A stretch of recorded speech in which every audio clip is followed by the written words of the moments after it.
How to fix Instagram app not opening or loading. So first, open up your Instagram app, and then you can just tap on the three lines here at the bottom left, and then just try and swipe this out to close it. So if that didn't work, you can just go open up, scroll down, and try pressing on airplane mode and then turning it on again.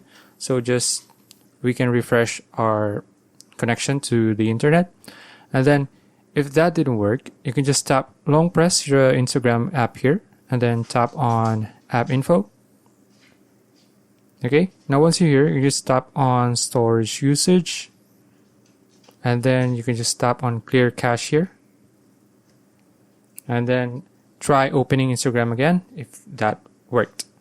Okay, so if that didn't work, you can just try opening up or searching up Google.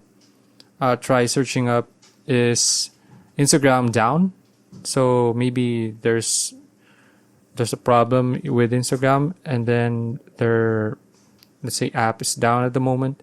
So just search it up and then make sure that maybe if it's down or not, to know if that's the problem. Okay, and then